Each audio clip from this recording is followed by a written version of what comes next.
Okay, we got some top flight cards. This is the B-2 Advanced Technology Bomber, manufactured Northrop Corp. Long range heavy bomber, crew of 2, proficiency for 3, engines, dimensions, performance, high subsonic, rates, armament, 40,000 pounds of payload, variety of nuclear and conventional weapons, altitude maximum 50,000 feet, can travel greater than 6,000 nautical miles, unrefueled 10,001 feet. Commonly known as stealth bomber, is a highly sophisticated aircraft employing low observable technology and altitude capability in order to penetrate sophisticated air defenses. Flight testing of the B-2 began with its maiden flight on July 17, 1989. The physical shape of the B-2 is similar to that of the Flying Wing bombers YB-35 and YB-49, which began development in the early mid-1940s. These aircraft are presented for comparison on top pilot cards numbered 53 and 54 respectively.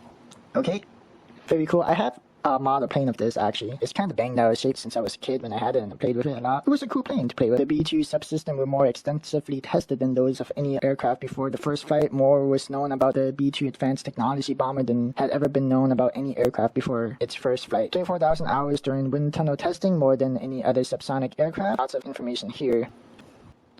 It looks like it's upside down, does it not? The Triad is a fundamental strategic military approach used by the United States as a deterrent. By design, it is flexible in that no one weapon system is solely relied upon. The Triad employs the following group of 3 systems as being needed to provide maximum success against the enemy: ICBM, submarine-launched missiles, and penetrating bombers. Advocates argue that the B-2 is needed in order to penetrate the increasingly sophisticated radar systems, which simply cannot be accomplished by the B-1 and especially the antiquated B-52. Opponents of the B-2 argue that the aircraft is too costly in excess of $270 million per aircraft, and questions the stealth capability to penetrate radar system, particularly those utilizing ultra-wideband technology.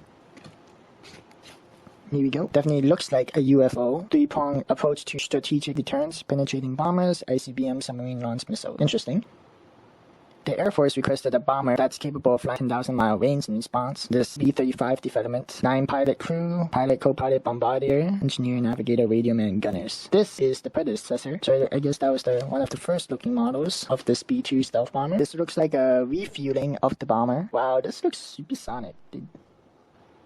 And this is the YB-49. Let's compare the two. The evolution of the B-12. This one had a lot of propellers here, it seems, and this one did not. This one had a jet engine. It looks like Special B-2 Stealth Edition. Checklist of cards. We got a different plane here. This is a different plane, a more slimmer version of the stealth bomber. I do have this model as well as a toy. Lockheed Aeronautical System Company manufacturer, type fighter, crew 1. High subsonic Mach 0.9 at 35,000 feet. Max missiles, thermonuclear weapons, laser guided bombs. The F-117A was developed for the U.S. Air Force by Lockheed's Advanced Development Project Organization, sometimes known as the Skunk Works. The F-117A first flew in 1981 of June, only 31 months after the decision to go ahead with the full-scale development. Production deliveries began in 1982, initial operational development in October 1983. The plane, I'm just going to refer to as the plane, is the first optional aircraft to employ low observable technology in order to penetrate sophisticated air defense. Very cool plane here. This is similar designs to modern day stealth destroyers. Sharp angles. Looks like a blueprint of the plane's dimensions. More dimensions. Here is 2 models, 2 fighters.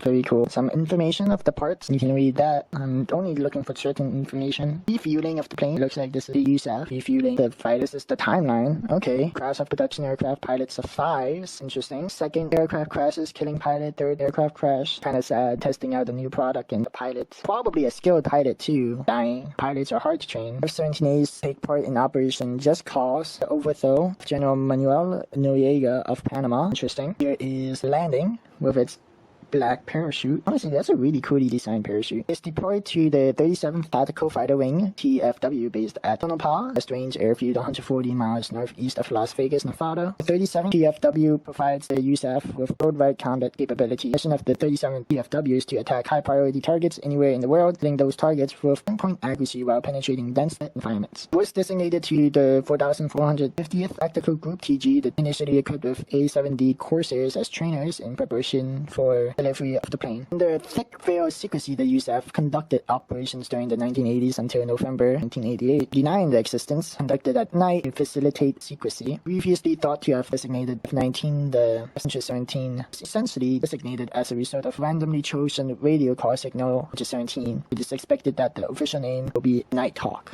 Here we go, 6-card set, and the checklist. From our ladies out in the binder, here we go. All landscape photos. Come on, 6-card set.